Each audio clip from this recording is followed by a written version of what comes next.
Do you guys need the lights off? What is PO2? We're going to go over it. I'm like, oh my god, I don't know what the first thing I'm means. doing the same thing, so. So if you don't know the first thing, we're starting like literally from the beginning. Okay. So we're going to talk about respiratory physiology, and to do that we have to talk about a couple of other things. I'm going to give you guys these notes, and I have a version of these notes that are for you to take home that will give you sort of like all the answers on the whole slide. So don't worry about writing too much down.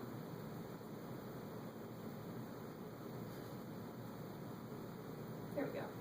So if we want to start from the beginning, we have to start with basic anatomy, right? Mm-hmm. So we start with a cat. His airway starts here and here, but we're not really worried about that. So we're going to start with his larynx and his trachea. And we recognize that his trachea has rings on it, and those keep it open, right? Mm-hmm. And it bifurcates into a right and left main stem or primary bronchus. And that bifurcation is called the carina of the trachea. You may hear people reference it when they're looking at rads or doing other things. It will further bifurcate down into his right and left lungs. His right lung, we recognize his 3 lobes. His left lung, we recognize his 2. Do you guys know where we often see aspiration pneumonia? And then the left column lobe? Is it the right column? Right middle a lot of the time, which is kind of cool because it's like an outlier. And so you're like, hey, this outlier is where we see pneumonia a lot of the time, aspiration pneumonia. The bifurcation as it keeps going down looks a lot like this. So why do you mind hitting the lights? I think you'll be able to see it better that way. I got it. I'm in work mode. I'm on the feet. This one? Yeah, try it. Perfect. And so these really large airways up here that don't seem to be associated with any of the very small branches, we call the conducting airways, and that's because they send air in and out of the lungs, but they don't participate at all in gas exchange. So they participate as much in gas exchange as the gas that's in the endotracheal tube, right? It's a really dead space. I left a little spot here, which is my representation of the cardiac notch, so the heart sits kind of right there. And then there are muscles that make this whole system do something for us, and those are the intercostal muscles, which are between your ribs. I didn't draw those because it seemed hard. And the diaphragm, which seemed really easy to draw, so that's depicted up here. Why are we talking about all this anatomy? Because we expect the lungs to get oxygen from the environment and give it to our body, right? And the place they do that is down here at the end of these little bronchioles. There's a bunch of little air sacs. One is called an alveolus. 2 or more are called alveoli, and they group together kind of like this at the end of all those little bronchioles. There's so many of them. We don't even know how many. Someone does. I don't. Parenchyma is a word that we use to describe the part of an organ that does the job that organ's been assigned. So we call these the pulmonary parenchymal units. Does that make sense? So we said that the lungs are in charge of taking oxygen from the environment that's around us and somehow giving it to our tissues, and this is where it starts. So when the muscles that we talked about, which were the intercostal muscles in the diaphragm, contract, they make the space in your chest cavity bigger. So take a big deep breath. Your chest cavity got bigger. Mm-hmm. And we're going to talk about why, unless your airway is obstructed, that means that fresh gas has to be in your alveoli at that point. So they get bigger, and that makes oxygen be drawn in through your nares or your mouth, through these little conducting airways, and end up in the alveoli where your body can do something with it. To do something with it, your body's got to send it to the tissues. And so running past all of these little alveoli are these tiny blood vessels. And I just drew one, running past one alveoli. And this little star is what we call the gas exchange barrier. So as long as the alveoli are healthy and they have blood running past them, when oxygen ends up in the alveoli, and the right heart sends deoxygenated blood to that spot, passively, carbon dioxide will end up in the alveoli, oxygen will end up in the blood, and it will be sent to the left heart and then out to the rest of the body. My animation is lagging, I apologize. So, the relationship actually looks something like this. So, I wonder if I have a pointer. If you guys see on the left there up at the top, That's sort of what those little capillary beds look like, hugging the alveoli, and they run around each one of them. And so blood runs through those spaces. It picks up gas that's in a lesser concentration in the blood than it is in the alveoli. It drops off gas that's the opposite, right? And then once the gas is in the blood, the red blood cells, which have hemoglobin on them, right, pick up that oxygen, bring it around the body. When the body needs it, they let go of the oxygen, it diffuses into tissues. That seems like a simple concept, yeah? Mm-hmm. But a lot has to go right for any of that to happen. Oh yeah. So, what if we have fluid that's inside the alveoli? What do we call that fluid? The possible exact, or just pulmonary, or pulmonary edema. Yeah, pulmonary edema. And it could be an inflammatory fluid, or it could be a hydrostatic fluid. So like if a dog was in heart failure, it would just fill up with fluid, right? What do we call it if, hold please. Let's say that this is the best picture I drew. These are your lungs, right? And this is your thoracic cavity. So this space around them we call the pleural space, right? So what do we call it if there's fluid around the lungs but it's not in the alveoli? Yeah, pleural effusion. And as they accumulate pleural effusion, when we look at the pressure gradients that drive ventilation, we'll realize that the only option, as there's more pleural effusion, is that it will take up space where the lungs should have been able to fill, because when you take that big deep breath, your chest only gets so big. And if there's fluid already in there, there's no room for your lungs to get as big as they should be. And so either of these fluids, which seem to be in the same space when it first lands, right? They're really in totally different compartments, will impair gas exchange, but they'll impair gas exchange in two totally different ways, right? So what might you do about pulmonary edema? So in the lungs, Mhm. antibiotics, oxygen, Okay, and tapping. Lasix. So if they have hydrostatic pulmonary edema, like a dog in heart failure, he's so wet that it backed up into his alveoli, and now it's impairing gas exchange. We'll give him some Lasix, and that'll dry him out, and we'll do some other things for him too. If they have pleural effusion, then yeah, tap their chest, right? Because their gas exchange could potentially be totally normal if you took that stuff that's preventing their alveoli from blowing up out of there.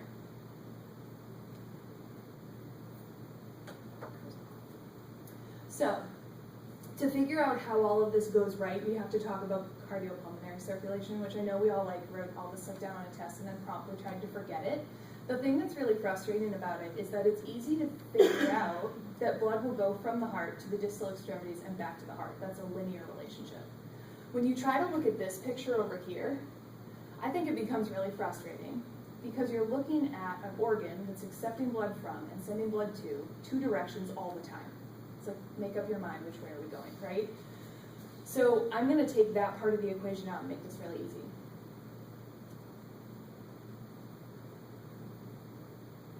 So let's say that the heart is just a big globoid object full of blood, right? That's largely what it is. And it has 4 chambers, so we can divide it into the right and left sides. And then we can further divide it into top and bottom, or atrium ventricles. We recognize that the right side of the heart accepts deoxygenated blood from the body. The left side of the heart sends oxygenated blood out to the body, right? That all makes a lot of sense. It gets a little tricky sometimes when we try to throw what's happening with the lungs in there. And so we'll make the lungs just as easy. So the lungs are just a big container that holds air, basically, right? And they have all these little gas exchange units in them. So I've drawn one big container with one big alveolus. And running past each of the alveoli are these little blood cells, but I've drawn one big one to represent the whole thing. And that's where gas exchange occurs. Now, as we go through the rest of the slides, you will see this decapitated cat come up over and over again, because we're going to talk about his inspiration and expiration. I'll use his head for that. We're going to talk about his body, and that's sort of his system. So, to review the things we just have to go through, the left atrium and left ventricle are split up by the mitral valve, right? Blood exits the left ventricle and heads to the system via the aorta. Once the oxygen's been used, it comes back from the system via the vena cava. It travels through the tricuspid valve. It leaves the right ventricle via the pulmonary artery and undergoes gas exchange. Travels past the alveoli, right? And then it heads back to the left atrium via the pulmonary vein. You could start this relationship absolutely anywhere, and on the next slide I'm going to take out all these veins. Or I'm not going to take out the veins, I'm sorry, I'm going to take out all these labels, and it's going to look a whole lot simpler. But this is more of a linear relationship than what we were looking at before. Does that make sense? Mm-hmm. So, two things to note about each of these large vessels. The pulmonary artery is the only artery in the body that has deoxygenated blood in it, right? So all the other arteries carry oxygenated blood away from the heart. And this one goes away from the heart, but it has deoxygenated blood in it. It goes to the lungs. And it is the spot in the body where the blood contains the least oxygen. So if you're studying physiology, that's a thing to remember, because it'll help you with so many other concepts. Now, the pulmonary vein is the only vein that carries oxygenated blood in the body. Since it's the outlier, we should know something else about it. That's where there's the most oxygen in the blood. And that makes sense, right? Because this is right before oxygen gets into the blood and right after oxygen gets into the blood. So nothing's taking the oxygen away from the red blood cells, it's carrying it. Very little is doing that. Yeah. So, if we want to take out all of those valves and labels that we just had, this is the linear relationship we're talking about. The left ventricle sends this blood out to the body, it's oxygenated. The body sends it back to the right atrium, it's deoxygenated. It goes through gas exchange. The vehicle for the oxygen to move around is little red blood cells. And the heart pumps those little red blood cells over and over and over again. There's like millions of them, right? But here's just one that's doing the job. And so if you were to try to understand cardiopulmonary circulation, you might say like, hey, that's going to take all day and it's really boring. But if you got this still picture out, this is the whole thing. You guys all with me so far? You do a really good job with everything. Thank you very much. Yeah, seriously. So, now we have to talk about the concept of pressures and partial pressures, which I'm going to try to make interesting if I can. There's some pictures. So, pressure seems like a big concept to sort of grab, but it really is a super easy concept to grab. So, let's say we'll start with this container. And let's say that the container only holds 10 milliliters. That's how much space is in there, okay? Now, if we were to, say like a soda stream, like we push it once, and we put 4 little molecules of carbon dioxide, anything, we put 4 molecules in this 10 ml container without opening it. Each one of these little molecules exerts pressure on the side of the container. So at this point, we have a concentration of 4 units per 10 mils, right?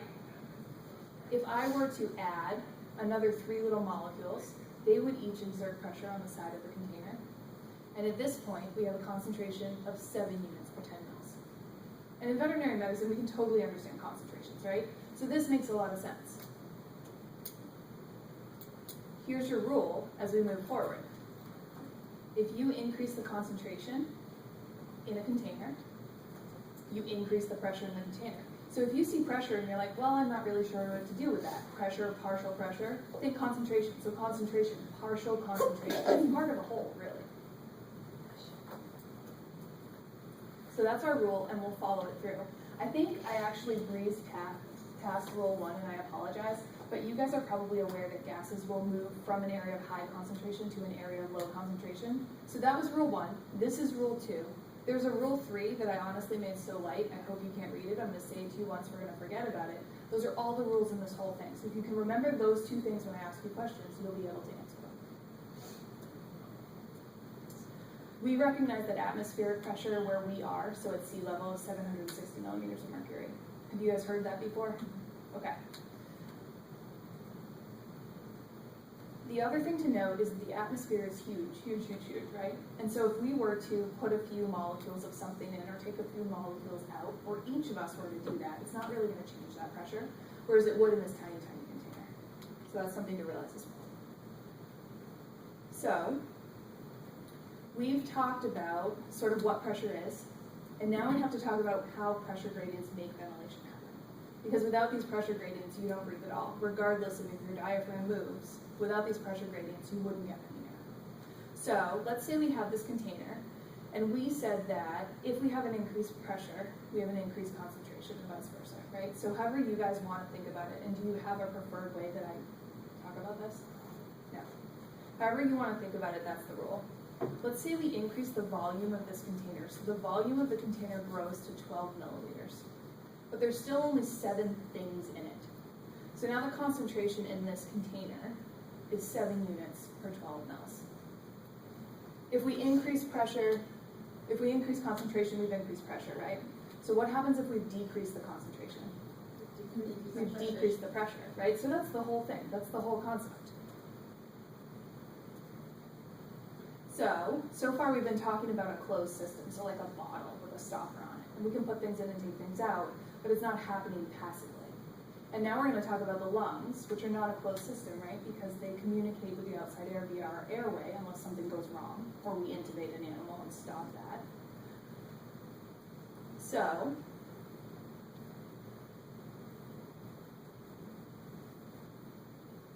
Mikey, something's weird about this computer, like it's like slow to react, just FYI. If we were to increase the volume in that little space should have grown big. Which one are you using? I'm using the presentation one. Okay. So if that space grows big, and we've increased the volume, but not increased the number of things that are in that space, right? And this represents our lungs or any open container, then the pressure in that space is decreased, correct? And we said that gas will move from an area of high concentration to low. And so what we can expect is that the gases in the environment, whichever may be there, will end up in our lungs, right? So that's how the diaphragm and the intercostal muscles make all this magic happen. They just make the space bigger and all the rest of the stuff goes on. That air will come into this space, so either a container or your lungs, until the pressure reaches 760 millimeters of mercury, and that's because the pressure around it is 760 millimeters of mercury, right? So you take a big deep breath in, and air comes rushing into your lungs until those pressures equalize, and then it stops. And sort of the opposite will happen when you breathe out. So why this matters, really, for us, and I don't think you got to see the peak video before we started, but I'll show it to you at the end, is that when animals are sitting in the ICU or some other part of the hospital, and they're breathing spontaneously, or even if they're intubated and breathing spontaneously, they're making their chest cavity big, and air just passively flows into their alveoli. It participates in gas exchange. When those muscles relax, air just passively kind of leaves, like it gets squeezed out, right? And normal ventilation is like a super atraumatic process, right? If that's the case. But when we breathe for an animal, so we hook up a bag to them, and we look at a pressure manometer, and we're like, oh, we won't go over 20, and we blow that lung up real quick, faster than an animal would breathe in, that's potentially really traumatic to their lungs, right? And then when we let it out, potentially there's some collapse of those little alveoli, and then we breathe for them again, and they open up, and then they squeeze shut, and they open up, and they squeeze shut. And that's how we see barotrauma with animals who we're breathing for on mechanical ventilators. And so one of the mechanisms that we use to protect against that is positive end expiratory pressure. It does a couple of really cool things. One of them is that it recruits lots of alveoli. One of them is that it keeps the alveoli from snapping closed and opening up, which can be really traumatic. It does one thing that we don't really love, which is that it increases the intrapulmonary pressure. And since we said there's only so much space in the chest cavity, if we increase intrapulmonary pressure, which organ do you think may suffer from that? The heart, right? So it may decrease cardiac output if we use a ton of it. And so it's kind of a balance thing, right? So we've talked about inspiration through this whole process, but we haven't talked about expiration at all. So during normal expiration, those muscles relax, this space gets smaller, which means that the pressure gets higher in it, right? And that means that air will leave this space passively until what happens? Until the pressures are neutral, right? So that's expiration sort of in its natural state.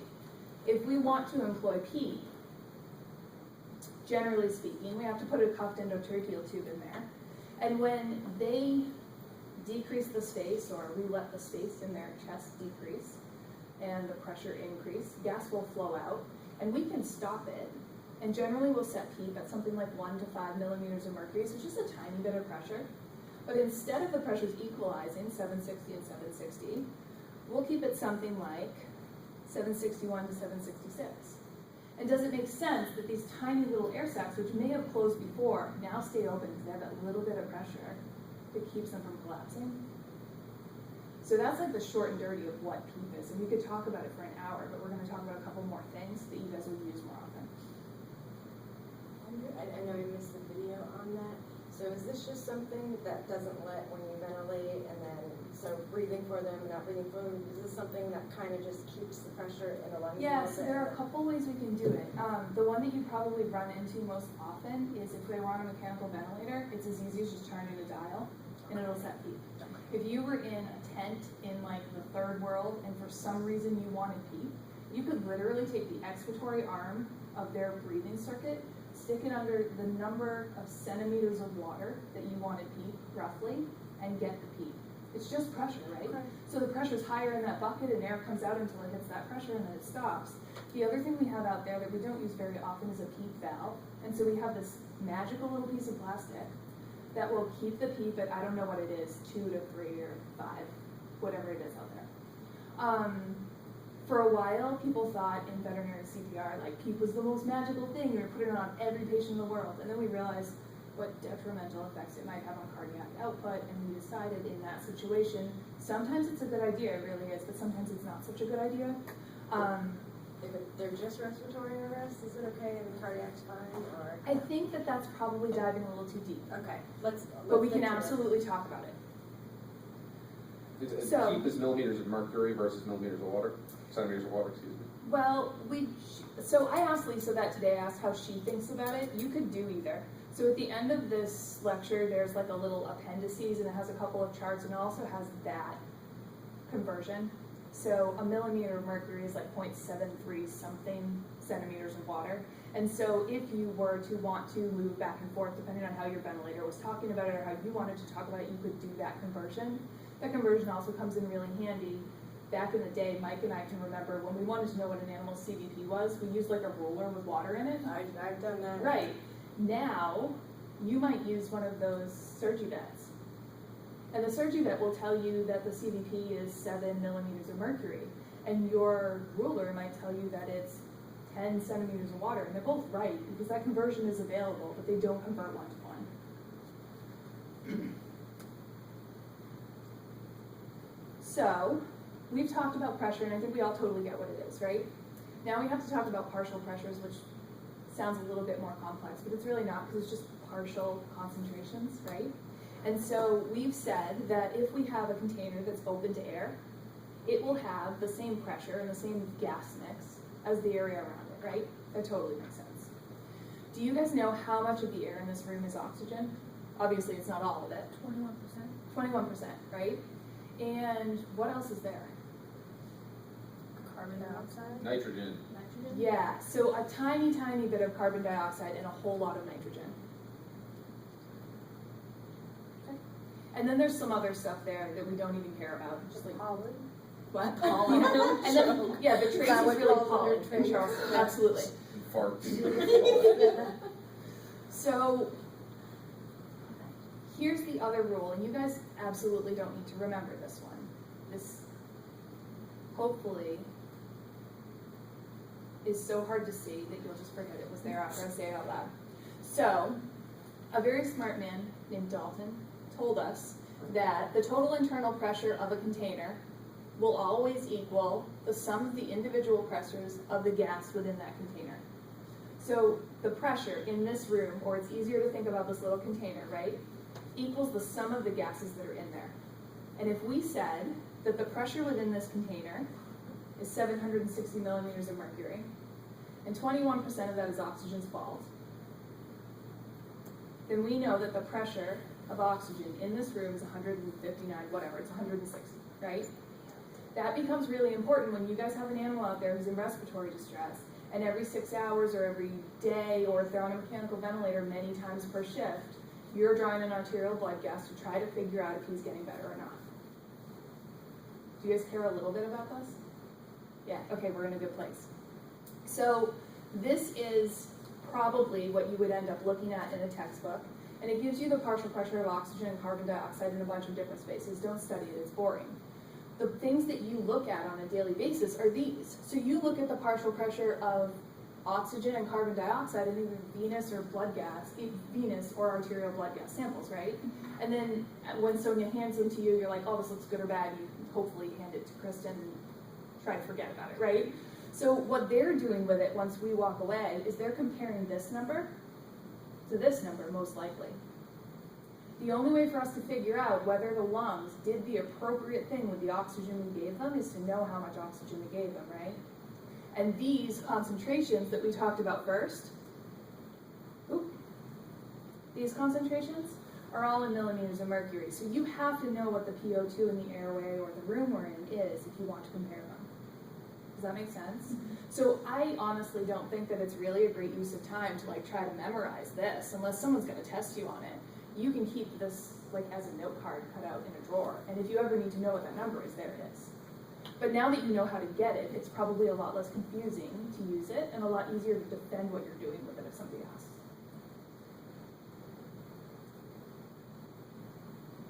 Those are approximate comments. So at 100% oxygen, you are delivering 760 millimeters of mercury pressure of oxygen? Because you're talking about, so room air is about 760 millimeters of mercury, right? Mm-hmm. So we are replacing all that room air with 100% oxygen. Is that the same, is that the pressure, the partial pressure of the oxygen in that system? You know, I would have to say most likely, but I'm going to decline to answer that definitively because I've not played with that math and I'm not sure how to answer it. And that would be why it's dangerous for long-term use to be 100% oxygen. For what? That's probably part of the reason why it's not good to be 100% oxygen for too long. Oh, yeah. We can all agree that it's terrible to be on 100% oxygen for more than like 12 hours. Perfect. So we're not starting at the beginning. So over the next couple of slides, we're going to talk about partial pressures of carbon dioxide and oxygen, sort of how we use them to evaluate our patients. So we have to sort of stop for 1 second, just go over the normal ones. I know that you guys use these all the time. So normal capnia is something like 45. It's lower in a cat than it is in a dog, but this is the number that I use. And I honestly, for myself, I hate to remember, like, this is supposed to be 42 to 47. I just think 45 plus or minus 2. You know, it's one number that you have to worry about. Hypercapnia is anything that's above normal, right? And how do we fix that? Breathe more. Right, breathe for them more often, because there's only so much carbon dioxide in there, and it'll get delivered to the alveoli, and you'll have them get rid of it. And the more they do that, the less there is to float around inside there. And we'll see how that relationship works in one of the subsequent slides. So severe hypercapnia is anything over 50, says the new Silverstein. I usually think of it as something over 60, because that would be a reason that you might mechanically ventilate an animal if you couldn't solve that. It's important to realize that hypocapnia also has some detrimental effects to your animal system. Again, we're going to sort of breeze past that and go on to the partial pressures. So normoxemia is defined by a partial pressure of arterial oxygen, so PaO2. You were asking what is that, right? Of 100 millimeters of mercury. And when we think about oxygenation, from now on, forget, I'm going to show you how to use SpO2 very wisely, but forget SpO2 and forget what color their gums are. We're thinking about their PaO2, because that's how we define these things. So hypoxemia is defined as a partial pressure of arterial oxygen under 80 millimeters of mercury. And this is bad for the patient. And if you were to have a partial pressure of oxygen of 80 millimeters of mercury, you would expect to have an SpO2 of 95. So I'm telling you that this is the definition of hypoxemia, and that your SpO2 will be 95 at this point. So do you guys feel a little less comfortable with 95 than you might have 60 seconds ago? Mm-hmm. I'm going to make it worse. So severe hypoxemia, life-threatening, scary within minutes, is defined as a partial pressure of arterial oxygen less than 60, and that correlates to an SpO2 of 90%. And so you may be sitting before you went to this lecture in a room and you're like, oh, his SpO2 was 98, I felt really happy about it, and then it was 96, and you're like, well, it's almost 98, and I really hope that's not a problem. And then it drops to 94, and you're like, well, that's almost 96, but I think I should get someone. And really what we're seeing is something really scary happening to this patient, right? And I'll prove it on the next slide. We just agreed that hyperoxemia can be really bad for you. We use it therapeutically, but we can't use it for a super long period of time. There are only 3 indications for mechanical ventilation. One of them is severe hypoxemia. When you're treating the underlying cause and you can't resolve this, they go on a mechanical ventilator. So an SpO2 of 92 might have sounded like, I don't know if that's bad yesterday, but at this point you know that if you were to call Lisa or Kristen and talk to them about this patient and this was for real, they would come in and set up a ventilator at 92, certainly at 89. So that sounds a lot scarier than we used to think it was, right? I said there were 3. One of the others is that we've treated the underlying cause and we just can't fix the hypercapnia. They may go on a ventilator as well. If an animal has a failure of oxygenation, we call it respiratory failure, they're really hard to ventilate. They have sometimes a poor prognosis. It's honestly really interesting and a lot of fun. You have to do it a ton to get good at it. And it's really nice to be with a criticalist who's able to do it all the time. If they had ventilatory failure, I swear a monkey or a snail could ventilate them overnight until a surgeon came in and fixed what was going on. So if they're just not deciding to move a diaphragm, you can literally put them on like anything, an ambu bag, all night, and just be kind to them and ventilate them. Because really all you're trying to do is get fresh gas in, get fresh gas out, right? If they're oxygenated fine, they don't even need supplemental oxygen. The other reason that we put animals on mechanical ventilators is they've been sick for a while. The respiratory tract is like so greedy in the energy it takes to make this all happen. And sometimes they get so tired they just can't do it right now. And when they get so tired they just can't do it right now, if we can fix their pulmonary pathology, sometimes in a couple of days, they're not that tired anymore. And so those ones do maybe a little bit better. We could certainly argue that based on what their underlying pathology is. But it looks like I've drawn some correlations between SpO2 and PaO2. And it's not just something I made up, it's something that's totally sound. If you have a pulse ox, so an SpO2 that's 98 or 100, I would expect that your PaO2 is like 100 to 600, anywhere in that range. An SpO2 of 99 probably correlates with a PaO2 that's a little bit over 100, that's great. And then the same things that we just talked about are all true, right? So 95 to 96, 80 millimeters of mercury. 90 to 91, 60 millimeters of mercury. That's really bad. These sort of correlations between SpO2 and PaO2 are affected by temperature and pH. So they're not like hard fast, this is always true, but they're a good guideline, okay? Now that we know what's normal and we know what the animal's breathing in, we can talk about sort of what there is in this animal in every part of him, right? So he takes a breath in, he sucks in a big partial pressure of oxygen, whatever's out there, right? And there's not very much carbon dioxide in what he's breathing in. When it hits his airway, a couple things happen to it. So it mixes with other gas, and it gets wet. And the pressure of gas that's wet, this is why I didn't know how to answer your question, is... Your last slide kind of did, though. Did it? If you'll see a PaO2 of 600, you probably could get to 760. Meaning that if you're 100% saturated with, I'm not maybe you can't quite get I'm to not that number, entirely but sure if you get because that high, you're close. before you can do that math, you need to subtract 47 from 760, and then you can continue with the math. And so I'd have to play with it to see. But yes, I think you can get high. So we said this mixes with other gas, and it gets wet. And when it gets wet, the pressure changes, right? Because water exerts some pressure as well.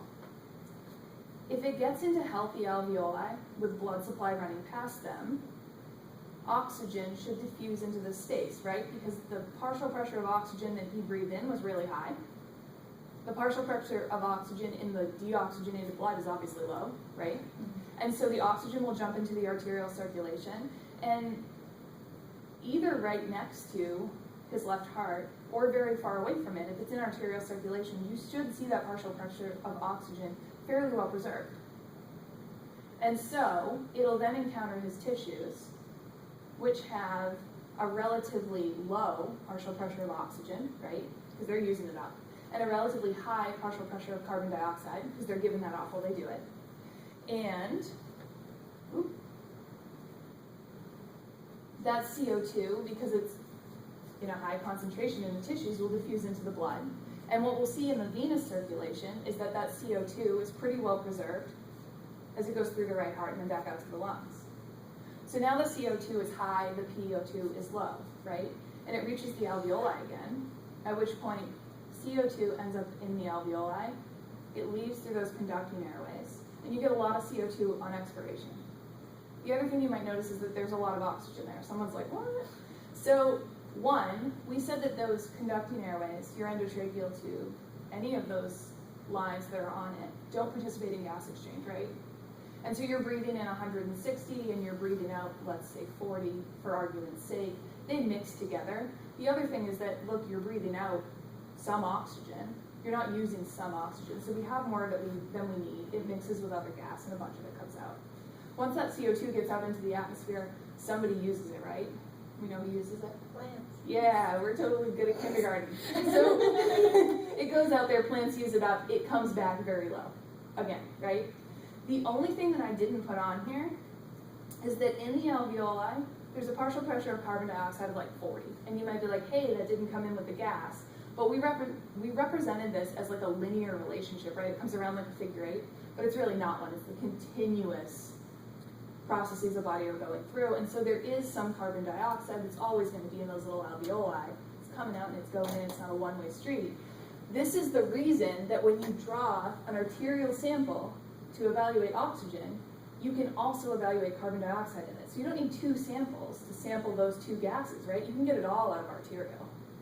Does that make sense? So when we want to assess ventilation, we said ventilation is sort of this process, right? Fresh gas comes in, fresh gas goes out. It's that easy. That's what ventilation is.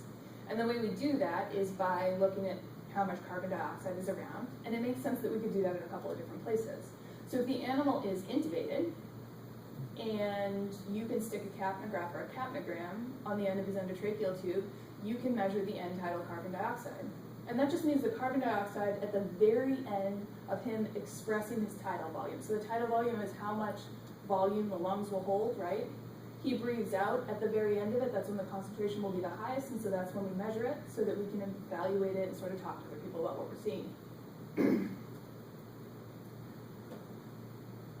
We can use, like I said, a capnogram or a capnograph. We have both here. The capnogram is super helpful because it does give you an end tidal carbon dioxide. It tells you a ton about your patient. The capnograph I like a lot better because it tells you a whole ton of things about your patient. So if you have this on him and you see this happening, you can see that this animal breathed in here, right? Because the CO2 dropped to 0 when he took a breath in. You can see when he breathes out that the CO2 pops back up. And you can see how easy it is for him to breathe in or out. So if he has some airway disease that make it harder for him to breathe in or out, the slopes of those lines will change. And the slopes of all of those lines and the angles matter. Honestly, just like looking at them, you can tell a whole lot about it if you look at a couple of pictures.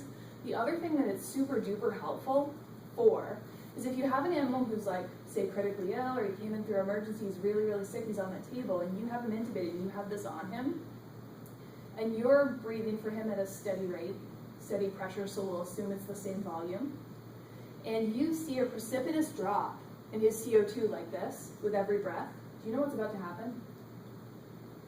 Drop in the CO2. Uh-huh, So Mike knows. Drop Okay, in so the CO2. yeah, And you're hyperventilating, right? so that's what you would think. If you're hyperventilating him, cool, slow down. But let's say that you were giving him 10 breaths every minute, and they're the same size. The same pressure, the same volume. The carbon dioxide isn't getting to the alveoli because his cardiac output is dropping. And this will show you that in real time. So you'll see something like this, and then what you'll often see is that they drop dead. The next one, there's no CO2, it just peters off and it's gone, and then you're doing CPR. Would his heart rate be changing as well, or maybe? Yeah, maybe. Okay. Although maybe you have a dog that's been so sick for so long that the whole time he was on that table, his heart rate was like 57 and you were so worried about that, and this is the thing you see that changes. Maybe he's in such a decompensatory state of shock that you're just looking for the first sign he died, and this is often it. Your pulse ox won't change forever.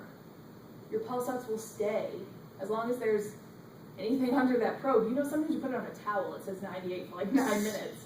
So this is a lot more sensitive. Also, when you're doing CPR, if you're doing a super job, you're gonna see a CO2 of something like 6 or 8, give or take. If you're doing CPR, even like the best job anyone's done, the chest is open and Kristen is squeezing the heart, maybe she has a CO2 of 12 that she's producing, right, when you're breathing for this animal. When it jumps up to 18 or 20, he's alive. Almost every time. There's almost never a time that you should stop CPR to see if they're alive. Almost never. But this is an indication to be like, hey, let's see what his heart's doing, because something's changed, his cardiac output picked up. And this is honestly one of the earliest indicators of return of spontaneous circulation, is that CO2 jumping back up. It's a super useful tool, right? But we can also use it to measure carbon dioxide, which is what we're talking about today. So, we can obviously measure carbon dioxide after it comes out of the tissue, right? And we do that with venous blood sampling. That's super easy. We can get blood anywhere from a vein, run it through a machine, and Sonia will tell us what the carbon dioxide is. Now, if you guys look at this schematic, we have like 45 on carbon dioxide, 40, 40, 46, 46. It's basically the same, right? Carbon dioxide diffuses like so easily. There's reasons for that, but they don't matter. It doesn't change that much throughout the system. So if Dr. Crook was like, hey, I'm really worried about this dog's carbon dioxide, and she might be for her patients, I want to know what it is, you could really take any one of these markers and sort of approximate the others with it. And there are ways to do that. One of them should be 3 lower than the other, one of them should be 4 higher, but they're about the same thing, right? And oxygen doesn't work that way. We said we can measure it in the arterial circulation as well. It's about the same number, 4 or 5 off. When we're assessing ventilation, it's a totally different process. I'm sorry, oxygenation. So for oxygenation to happen, ventilation has to. And then if this gas exchange barrier is healthy and blood's running past it, passively, right, these gases are going to diffuse back and forth across this thin membrane. We can measure oxygenation only on this arterial side of the schematic. That makes sense, right? Because we don't care how much is there after the tissue's used it. And there are some instances we do, but it's not something we do in this hospital. We generally measure it with a partial pressure of arterial oxygen or a saturation of arterial oxygen. They're both calculated on a machine that Sonia runs. And she does that with arterial blood that we gave her. And sometimes we get really, really worried about like how we got the blood and how fast it was run, and sort of like if anybody looked at it from the left, and it's really not, it's not all that tricky. Can you guys think of another way that we could measure oxygenation? We've talked about it. Besides PaO2.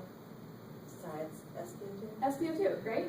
So that's a super non-invasive way to just say there's enough oxygen here, hopefully. And so we do that in the same place. Now, the way that this monitor works is that it sends out a couple different wavelengths of light from one side of the probe and receives them on the other side. And oxygenated hemoglobin absorbs one of those kinds of light. Deoxygenated absorbs the other. The computer figures out for us how much of that was oxygenated. There's a little microprocessor in this machine that filters out blood flow that's non-pulsatile. So it's seeing like what's going past it, right? And it wants to see stuff move past it like this. And so when we have a pulse ox that we can look for that wave on, this is why we trust it when we see the wave, because we know that it's showing us the oxygen here. Sometimes you don't see that wave and it just like says 70 all day. Probably what's happening is just not filtering, and you're seeing all this. Does that make sense? Mm-hmm. And so sometimes in school you're like, oh, the wave's so important, people ask you why, you're like, I don't know, my professor told me. That's why.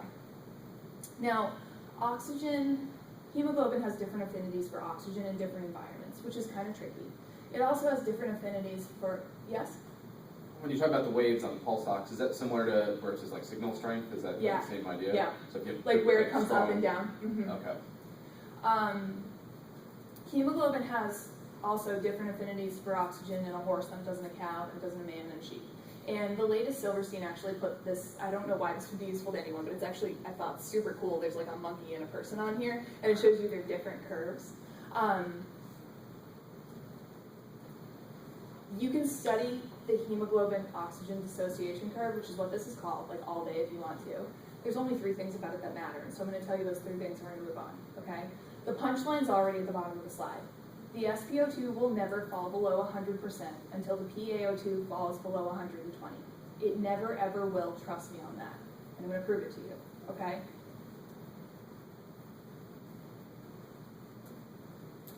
We have PaO2 on the bottom, It's expressed in millimeters of mercury, just like it has been all day. And hopefully millimeters of mercury is not as abstract a concept as it might have been half an hour ago.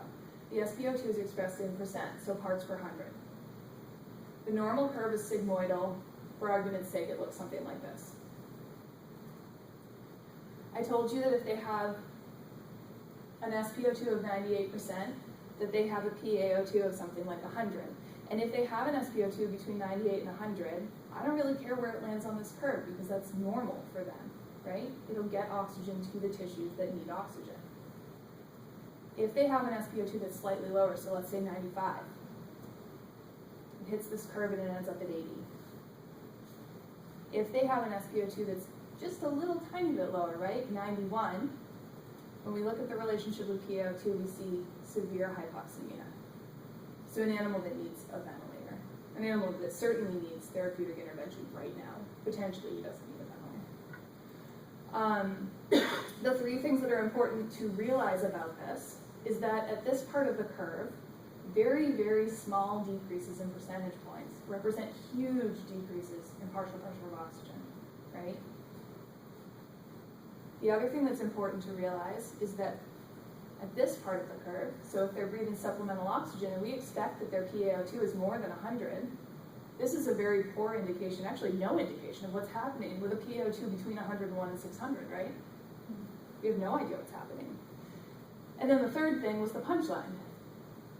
If the animal has a PaO2 over 120, SpO2 will never fall below 100. So if you have an animal who's intubated and breathing a gas mixture that's mostly oxygen or all oxygen, and his SpO2 is 93, I feel super duper scared for him.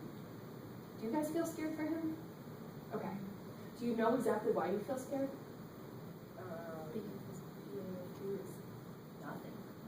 It's so much lower than we want it to be, right? We're like incredulous. Like, why would you let an SpO2 get to 95? That's what I want you to feel after you see the slides. So the only wrench that I'll throw in this, after all those ones that I just did, is that because hemoglobin is fussy, it has different affinities for oxygen when it's in areas that are either hot or cold, or have a lot of CO2 or don't, and there are a couple of other factors that sort of influence those. And this curve may shift to the left or the right. So that's why I said that these relationships were a little bit imperfect. Now, if we go over those three concepts all together, you might think, like, let's just take all the pulse ox and put them in the trunk of Mike's car because we don't want to see them again. The trick is that, and I swear I've never seen anyone defend a pulse ox before, maybe I just wasn't looking, but I was looking at Silverstein like last week, and Dr. Haskins told us in the very last issue that with these and a few other caveats, the pulse oximeter non-invasively, continuously, and automatically monitors very well the parameter that it was designed to measure, which is hypoxia. So we've said, like, hey, if we put them on supplemental oxygen, their PaO2 should be really high. We have no idea what it is. The only thing that we didn't really think about is that if your SpO2 is low, your SpO2 is low. So if you're on 100% oxygen and you see that the animal's SpO2, PaO2, whatever, is somewhere like in this range, it's actually low. And I feel really scared for his lung function. There are a couple of ways that we can either prove that or diagnose that his lung function is abnormal. But the pulse oximeter is a super duper tool for telling us that there's hypoxia. It's not a super duper tool for telling us anything about lung function or that they're adequately doing their job getting oxygen into their blood. Those points all make sense now? Great. So, since we're talking about hemoglobin concentrations, we have to talk a little bit about when animals are blue and why they're blue. There are 6 of us in this room, and science says, data says, that if there were a dog in front of us, 3 of us would think he was blue and 3 of us might not see it yet. Science and data says that if he was a different temperature, you might see it, I might not. And if the room had different lighting, you might see it, and you might not. And so there's a relationship between how much deoxygenated hemoglobin there has to be for all of us to agree that that animal's blue. And that is 5 grams per deciliter. So let's say you have an animal who has a hemoglobin concentration of, say, 15 grams per deciliter, and that's normal. If you guys are looking at your blood work next week, if you want to look at the relationship between their crit and their hemoglobin, it will elucidate something for you that you can share with everyone else that will be really helpful. I'm gonna leave that for you guys for homework. So if he has a hemoglobin concentration of 15 grams per deciliter and 5 grams have to be completely deoxygenated for him to turn blue, then his SpO2 mathematically has to be 2/3, 67% for him to turn blue. Does that make sense to you guys? So 1/3 of his hemoglobin has to be deoxygenated for us to see that blue color. And that means that his PaO2 is 37%. So sometimes you see a dog like a pug turn blue and everybody like goes crazy and they want to help him and you're like, it's a pug, they're always blue. It's a really, really big deal when you see that they're blue. And lots of times just calming them down will fix that if they're a pug. But in our patients, if you see that they're blue, you should be like jumping and skipping to help them. If you have you guys ever seen an anemic dog, like puppies or kittens with flea anemia, and they come in and they have very few red blood cells, and they'll literally just like drop dead and be white as paper and never turn blue? That's because, let's say their crit is something like 8. To have a hemoglobin concentration of 5 grams per deciliter that's deoxygenated is honestly not even possible for them. And so they will die of hypoxia before they can ever turn blue. And so that's why you see animals that are super anemic. They will never, ever, ever get blue. So when they're pale, I feel really scared for them. I never expect them to be cyanotic. If they are, then their crit's a lot higher than I thought it was, right? Just a little aside, that's fun. We're back to lung function. Okay, so when we assess lung function, and this is actually like the last slide that you guys have to sit through, and then if you're like super interested, there's a case we could talk about too, but I don't know what time it is. So, when we talk about lung function, we're talking about the relationship here, right, between oxygen getting into the alveoli and then the lungs being able to put it into the arterial circulation. And we assess this a couple of different ways in the hospital. You'll see people do these equations, now you know what they mean. For both of these equations, we need to get an arterial blood sample, give it to Sonia, and have her send back a partial pressure of arterial oxygen. And after we look at the slide, we'll totally know what to do with that number. If an animal's breathing room air, you might see them look at an AA gradient. And the AA gradient is a super simple relationship between how much oxygen came in here and then how much oxygen got to here. So it is literally the partial pressure of alveolar oxygen, this number, big A, P big A O2, minus this number, the partial pressure, little a, arterial oxygen. That equation should yield a very, very small number, right? If that gas exchange barrier is intact, they're ventilating well, and you have blood supply going past it, there's no reason that oxygen shouldn't be diffusing, right? Unless there's like fluid there, or that's inflamed, or there's some mismatching of your ventilation and circulation, that number should be really, really little, right? And when the number's really little, you're like, hey, that gas exchange barrier is doing a good job, look elsewhere. The other thing that you guys will probably see a lot more often is a PF ratio, and we use these when animals are breathing increased FiO2, so increased fraction of inspired oxygen, anything over 21%. And like I said, on Kristen's ventilator, we can put them on 22 or 27 or 31, like anything we want between 21 and 100. And when we're weaning them, we do that. We wean them down arbitrarily, like drop them 5, drop them 5. And then we have to figure out whether or not their lungs are able to respond as well to these lower FiO2s than they were to the higher FiO2s. The FiO2 is the relationship between the amount of oxygen out here that we're breathing in, or the amount of oxygen available, to the amount of oxygen that ended up in the artery. And the way that we generally look at those is we take the PaO2 value that Sonia gives us. So we drew an arterial blood sample on this cat, we gave it to Sonia, and it came back, it was 200 millimeters of mercury. The cat's breathing 40% oxygen. That's 4/10, right? So we divide that by 0.4, and that gives us 500. The normal ratio is 500. I absolutely hate this divide fractions crap in my head while I'm trying to take care of a patient. I guarantee you guys hate it too. So we can make it a whole lot easier and say he's on 40% oxygen. I just handed Sonia a blood sample. I expect 40 times 5 to be his PaO2. When she comes back to you, if she hands you 200 or 196 or 207, you're like, woohoo! If she hands you 150, you have to do more math. The normal PF is 500. So if you say, I expect this to be 200, and she comes back and gives you that, you're happy and you don't need to do that math. Kristen needs to for the medical record, but for your sake, you're like, hey, his lung function is good. I like this. Cat 2 is breathing 21% oxygen. You're like, I want this PaO2 to be 100 when Sonia hands it to me, right? Because 21 times 5 is 100. She comes back and hands you 100. These cats have normal lung function. The reason I know these cats have normal lung function is because I multiplied that by 5 and she gave me the answer I was looking for. Does that make sense? That factor of 5 tells us, without dividing a fraction, that his lung function is normal. Let's talk about hemoglobin saturation on both these animals. So this is cat 1, it's in green. Cat 1 has a PaO2 of 200. What's his SpO2? 98. 100. Yeah, 100, sorry. absolutely. Okay. So for you, this second cat has a PaO2 of 100. What's his SpO2? 100 to 600. Like 98 to 100. Oh, sorry. Yeah, absolutely, right? We said that the PaO2 above 120 would yield an SpO2 of 100. But there's that little wiggle room, which is why I told you if his pulse ox is 98 or 99, I feel happy. You can use these equations when animals are or are not breathing supplemental oxygen, but they have some error in the places that I didn't show them to you. So if an animal is breathing supplemental oxygen, you want to run an AA gradient, you have to do a little bit of extra math, and so we just don't, we do a PF. The other way around, same kind of deal. There's a little bit of margin for error, but we can use it, okay? Let's say we have red cat, and red cat is breathing 40% oxygen, and you send blood off to Sonia. What do you want that PaO2 to be? So forget about the slide. He's breathing 40% oxygen. What do you want his PaO2 to be? 200, right? Because that would mean he has normal lung function.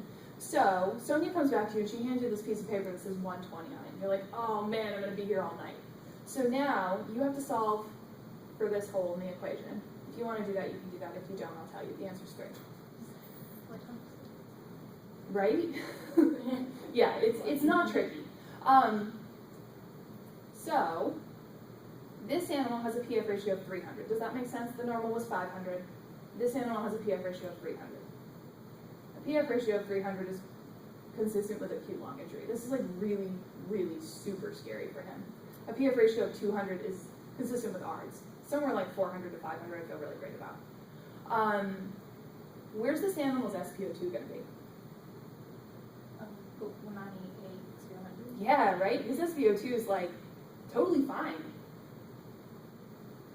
That's why we don't use hemoglobin saturation or SpO2 ever to tell someone, yeah, I think your cat's lung function is totally fine. Don't ever say that to someone. This is a lie, right? We don't know that unless we looked at a PaO2.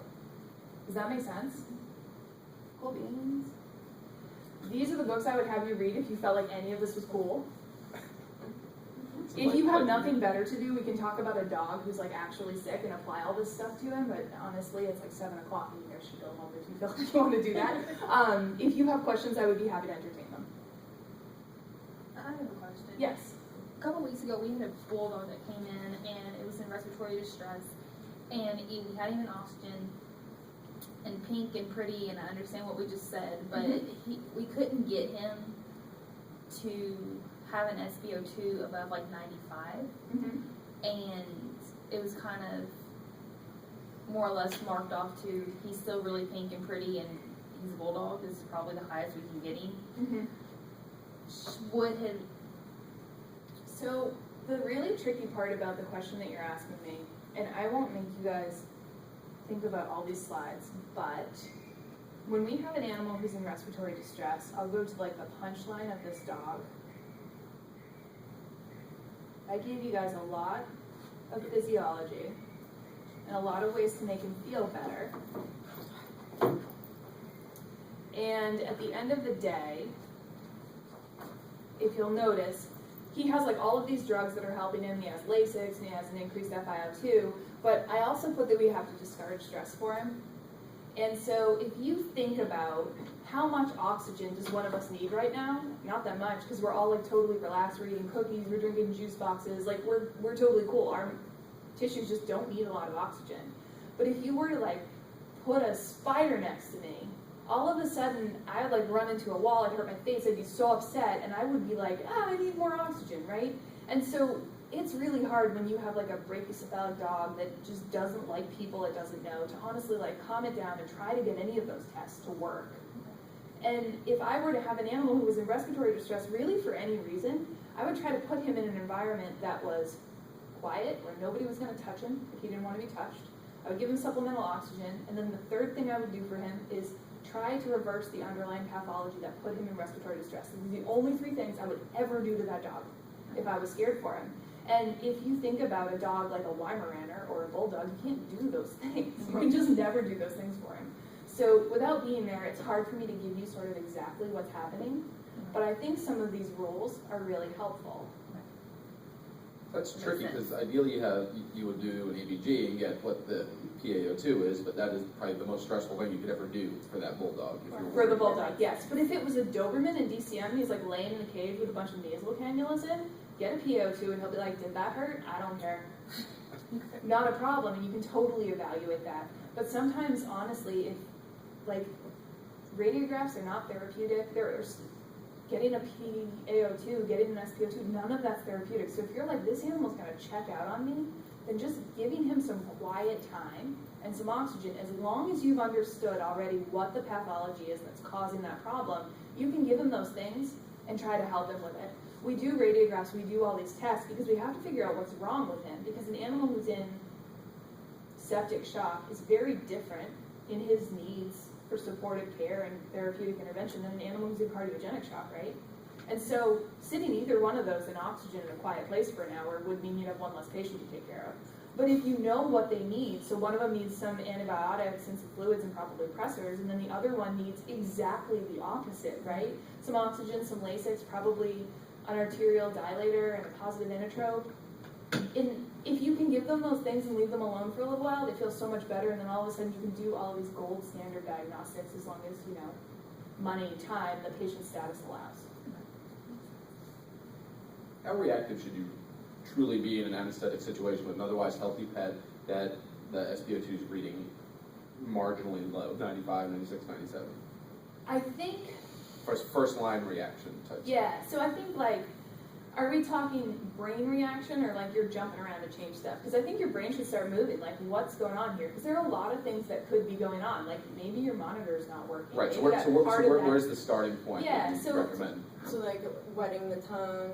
Yeah, right? Put So like a like, gauze let on the it. tongue move the Change finger where around. it is. Yeah, Make sure you're not under pigment. so many things we can do, and you can see most likely because SpO2 isn't 95. It's just the monitor's reading Get it funny. to work. And so like look for monitor failure unless there's something catastrophic going on. If I saw that an animal's CO2 was dropping like I showed you guys, and I didn't think that that tube was backing out, I would jump up and change that situation immediately because not doing that is dire. Sorry. You're good. Thank you very much. Other questions? Okay. Interestingly enough, I was at the conference and we did an anesthesia lecture, and they said you don't need to wet the tongue, just simply move the Oh, yeah. SpO2 monitor, because what's happening is the tongue is blanching, or wherever you've had it is blanching, and so you just need to move it. I like lubrication. I think that works awesome. Put ultrasound gel or Pure Lube and anything like that. Well, since then I haven't used anything like that, and I just move it and it works fine. Temperature's always hard.